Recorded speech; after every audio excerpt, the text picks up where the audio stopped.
A video on making some, well, not nudies, some like ricotta dumplings without the Parmesan cheese, and not ricotta, well, some ricotta, but some, no, that's the ricotta. That is yogurt with the whey strained out of it. So as part of the 10 simple ingredients, I just kind of want to see if we can, it's about variation. Oh, I've got the lead in the way from the charging my phone as always. I'm going to get that out of the way without it causing a problem. Will that do it? Yeah, that'll be fine. Let's just move the camera a little bit. That'll be fine. I need a longer lead for the camera. Anyway, so part of the 10 simple ingredients, we haven't got cheese, so we can't use Parmesan. And even though we can make ricotta, I've always got yogurt in the house, homemade. So all we really have to do is kind of just strain some of the whey out of the yogurt, thicken it up. I've already fried some yogurt to see if it will kind of destroy itself through the cooking process, and it doesn't. It holds together quite well, so this should work. But without cheese, not so sure. So it's more a good case of going to be egg and flour that holds it together. I've done something similar with breadcrumbs. I presume this would work with breadcrumbs, but we're using flour too. Of course, we've got breadcrumbs in the 10 simple ingredients, and then I'm going to fry. I'm not going to poach them. I'm going to fry them. The classic way to do it is for nudies is to poach them and then fry them in a bit of brown butter with some sage. But we're not going to do that. We're just going to make a simple tomato sauce, which is just going to be onions and cheap tinned tomatoes. So, 1 egg, 100 grams each of the yogurt and the ricotta. So, I'm not going to see. I'm going to make these now, and then I'm going to see. I'm going to make them now, so I'm going swimming. So I want them to be ready when I come home. I don't want to have to make them when I come home. I'd rather make them now, and then we'll just fry them when we get home. So, about half an egg, I think. Do you know? The internet is a wonderful place, but just getting a straight recipe, that's difficult, isn't it? So, that looks about the right amount of egg. So, it's going to have to be strong flour that we're using because that's what's in the 10 simple ingredients. I'm not going to season these with... No, I'm not going to put any salt or pepper in because what the salt will start to draw out the moisture and it'll go a bit sticky. That's not kind of what I want. So, I need another fork for the other one. That mixed in eventually. I suppose it really should make these last minute, but it just starts getting later and later and later when I start eating. I'd rather just get home and have something ready to go. If I'm having to faff around and make a video and all that kind of stuff when I get in, it just gets later and later and later, and then I always eat too much anyway. So, that looks alright. And then how much flour? Dessert spoon? Half dessert spoon? So I really should do it in teaspoons. I think like 1 teaspoon of flour, and then we'll kind of see. And then I will put the recipe in the description if they work. So just enough flour, and we don't want to mix it too much.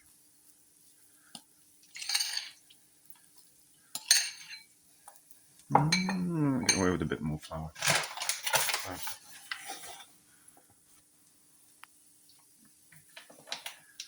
2 teaspoons of flour. If they turn a little bit tough, it'll be fine. That doesn't feel like it's going to be too tough, but it needs to have some kind of body to it, doesn't it? I think that'll be fine. I think so the resting, when we talk, what I believe is when we talk about the resting process with things like bread and pastry, is it's not that the patient needs time to relax. The patient needs time to properly absorb all the moisture from the water into the flour. It takes a little bit of time. So I think it's easier to work with after it's been rested because the flour has time to. I'll just do one thing and start off with. The flour has had time to completely absorb all the moisture from the water. I think that's what when we talk about when we say that we rest pastry, and I think this is the same. Although the flour is mixed in, it will take a little bit more time for the flour to completely absorb all that liquid. I don't think we need to worry too much about the flour being a higher gluten content flour, because we're not really going to work it. It's not as if we're going to activate the gluten by kneading it too much. All we're really going to do is just mix it in gently.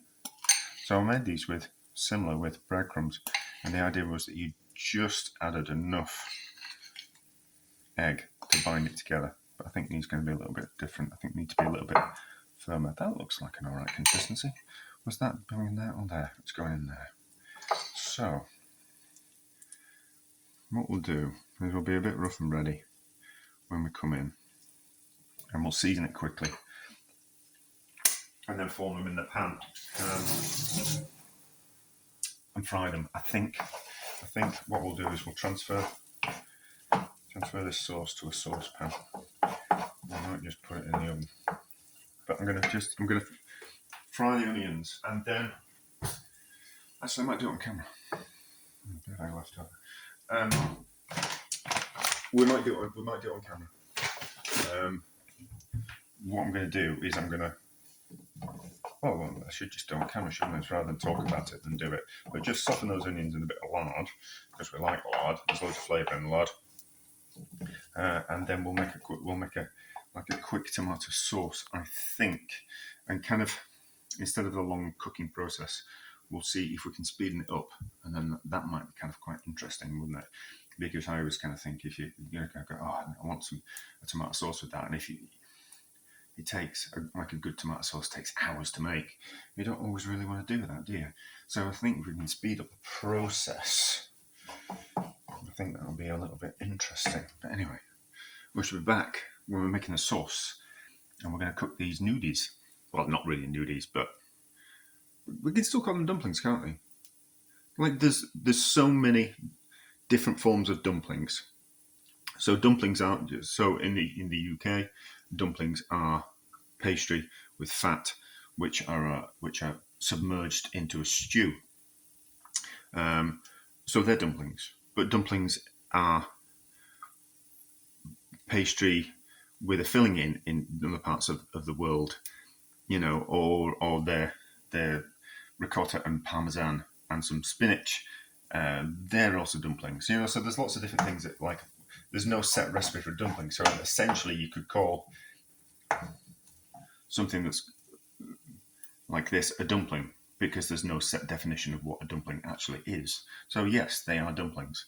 Are they ricotta dumplings? Yes, because they've got ricotta in them, and we're going to treat them like a dumpling.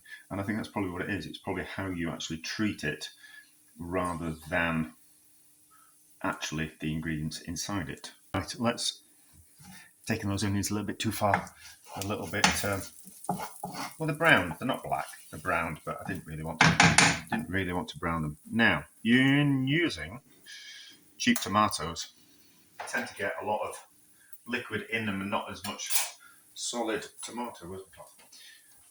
So, but we can use that to our advantage. Colander, sieve, whatever you want to call it. Then just strain your tomatoes into the pan like that and turn up the heat. I need a bowl. I've got one. Am I washing up all over? Nope, we're fine. So, just strain the tomatoes like that to get rid of the excess moisture. That moisture is now in the pan, and we can reduce that down quickly. If we were to have that solid matter in the pan, it would start to sputter and all those type of things. But what we can do is we can caramelise this bit of tomato here in the pan with the onions. That can go in as well. After washed and recycled, we can reduce this down quickly and it will thicken up the sauce. And because we're also caramelizing as we're reducing, we're adding flavour to it. So we'll make a quick tomato sauce. It won't taste like a tomato sauce if we've been cooking for hours, but it will be nice enough, and season it well. And then what we'll do last minute is we will add back in the tomatoes. So what that does is we're getting the caramelised flavour from the quickly reducing down, like I'm doing here, but then we'll get a relatively fresh tasting tomatoes from here. So we won't get that overly claggy, overly rich tomato sauce, which we don't always want. It's nice sometimes, but not all times. A little bit of freshness. So if we think about adding a little bit of acidity to a dish, so when you add just a little bit of lemon juice to a dish right at the very end, just to kind of lift the flavour, or we add something like sour cream or a little bit of splash of vinegar, something like that, just to lift the flavours. Or if we serve something like a piquant sauce with something to kind of cut the richness of a dish, those tomatoes will do the same type of thing. So that's getting there.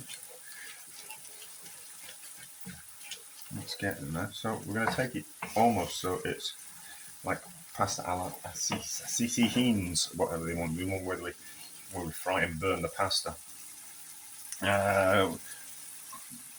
We'll be back when it's almost done. So that's all caramelised. That's all reduced down. That into there like that, and then move that around, and it'll lift off all the goodness from the bottom of the pan. And then we'll just heat the tomatoes through. Just a little bit, not that much. And then I think we might, we need to season, don't we? We might puree it, because I don't really want big lumps of onion. Should have chopped the onion smaller. But I don't really want big lumps of onion in my sauce, so.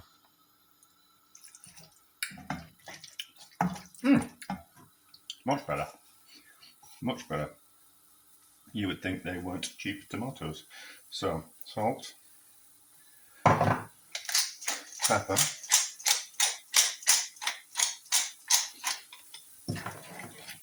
stir around. It's quite a rustic looking sauce, isn't it? I might just leave as is. So, that's a quick, easy tomato sauce. I might puree it down for the nudi.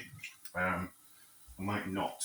I might just leave it like that. We might just fry the nudi in the pan and then add the tomato sauce just to heat it up at the end, I think. I want to make that a little bit looser, so we're going to add another half an egg. I'm just going to run with it and see how we go. I just think it will be nicer for being a little bit loose. Maybe I should have put less flour in, but we can go on forever, can't we? Let's not talk about my mistakes.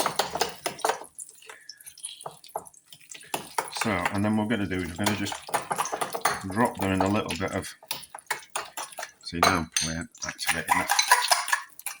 Oh, we need to season, don't we? I'm probably activating this gluten in the flour. So, about that much that. White pepper probably would have been better, but we haven't got it. We gave it away. Right, so that'll be right. We're going to drop it in some flour. From which one this one is. Which one is this one? I think it's that the ricotta. That's the yogurt. This is the ricotta. So the fat's in the pan. How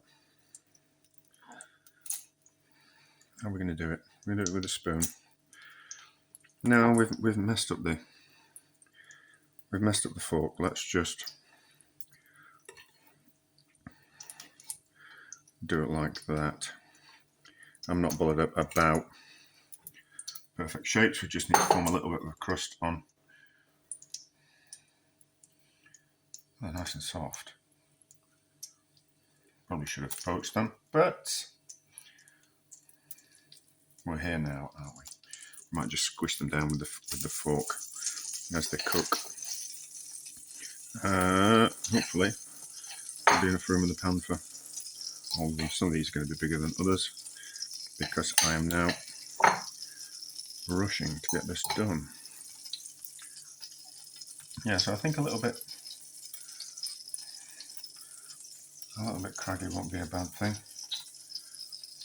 Flour will form a little bit of a crust. If you remember that these ones are this size are the ricotta, and those ones that are going to be over there will be the yogurt. Yeah, right, so I know what I'm doing. I just need to stop the filming because it'll just otherwise it'll just be too long. So let's flip these over and see how we're doing. Oh, they look good. They look good, don't they? They've spread out a little bit so that they're overcrowding the pan. We don't live and learn, do we? No. Keep making the same mistakes. But they look good, don't they? They smell good. So I just need to turn the temperature down slightly.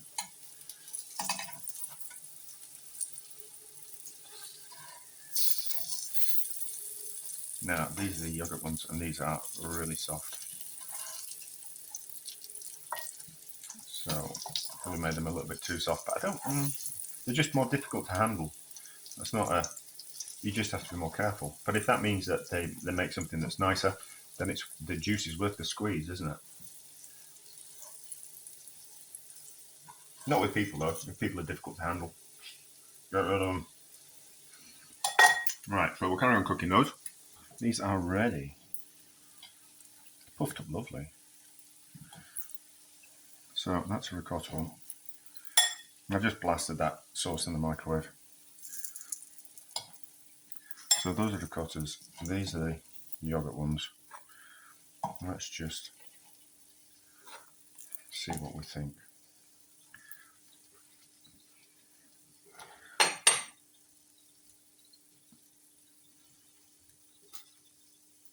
Oh, they've gone lovely and fluffy inside. But the most important thing, how do they taste?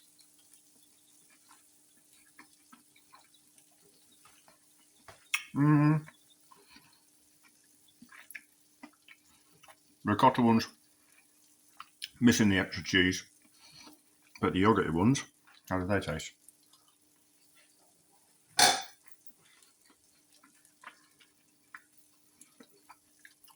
Pretty nice, actually. The yogurty ones are nicer. So, if you're gonna make these with ricotta, add some cheese, even though it's not in the 10 simple ingredients. But otherwise, don't make your own yogurt. Just buy it, strain it through a cloth. All the excess whey will come out of it, and then end up with a really thick yogurt. You might need to give it a bit of a squeeze as well, and then they make these lovely. Yogurt dumplings. I'm going to enjoy them. They're so fast.